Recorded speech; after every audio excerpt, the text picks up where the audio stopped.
नमस्कार, स्वागत है आपका खास कार्यक्रम बयानवीर में, जहां आपको दिखाएंगे वो नेताओं के बयान जिनसे सियासी गलियारों में मचता है तहलका, आता है भूचाल। सबसे पहले बयानवीर में बात करेंगे कांग्रेस प्रवक्ता सुप्रिया श्रीनेत की, जिन्होंने कहा कि बीजेपी ही नहीं, मोदी सरकार के मंत्री और सांसद भी लगातार झूठ बोलते हैं। कर्नाटक के उप मुख्यमंत्री डीके शिव कुमार जी को लेकर झूठ फैलाने की कोशिश में जुटे हुए हैं बीजेपी वाले। सुनिए और क्या कुछ कहा।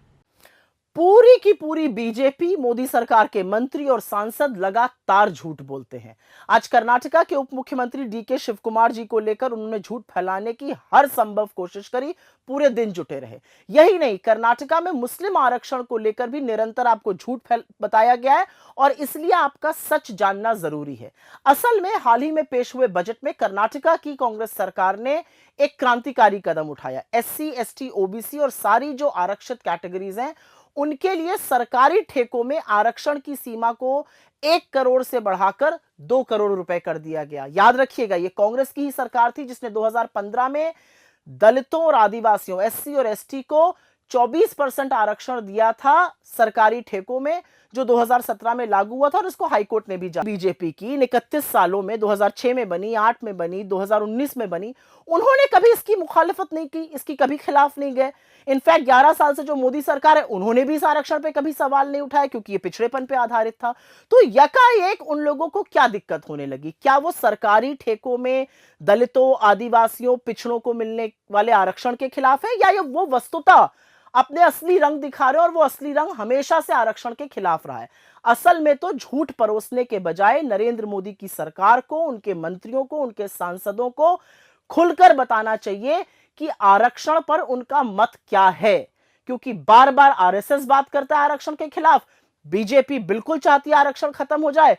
अब तथ्य बताने पड़ेंगे, झूठ परोसने से काम नहीं चलेगा। अब बयानवीर में बात करेंगे उत्तर प्रदेश सीएम योगी आदित्यनाथ की, जिन्होंने यूपी की अर्थव्यवस्था को लेकर क्या कुछ कहा। सुनिए। मित्रों, उत्तर प्रदेश ने टूरिज्म के क्षेत्र में भी एक लंबी छलांग लगाई है। यानी इंफ्रास्ट्रक्चर के क्षेत्र में, अन्नदाता किसानों के लिए, युवाओं के उत्थान के लिए, मातृशक्ति के सम्मान के लिए, निवेश के लिए उत्तर प्रदेश ने अपनी जो पहचान बनाई, सुरक्षा के क्षेत्र में जो अपनी पहचान बनाई, इसका असर प्रदेश के पर्यटन पर भी पड़ा है। आज के दिन पे पर्यटन केवल एक मनोरंजन का साधन मात्र नहीं है, बल्कि आस्था भी अर्थव्यवस्था को सुदृढ़ करने का सशक्त माध्यम बन सकती है। यह हमने महाकुंभ प्रयागराज के माध्यम से देखा है।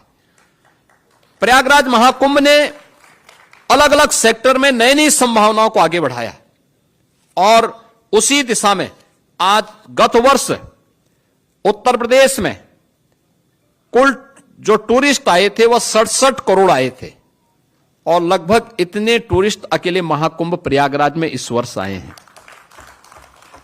2016 के पहले, 2017 के पहले वर्ष भर में 21 करोड़ टूरिस्ट यूपी के अंदर आते थे, अलग अलग। उसमें स्पिरिचुअल भी होता था, इको टूरिज्म भी होता था, हेरिटेज भी होता था, अन्य तमाम आयोजनों के साथ भी जुड़ते थे।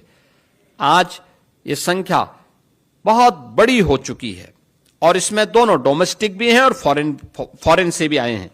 इसमें प्रदेश के अंदर हम लोगों ने इसके लिए, प्रदेश सरकार ने, डबल इंजन की सरकार ने काफी बड़े पैमाने पे अवस्थापना सुविधाओं का विकास भी किया है, कनेक्टिविटी को भी बेहतर किया है, सुरक्षा का बेहतर माहौल दिया है। आज उसका परिणाम हम सबके सामने है।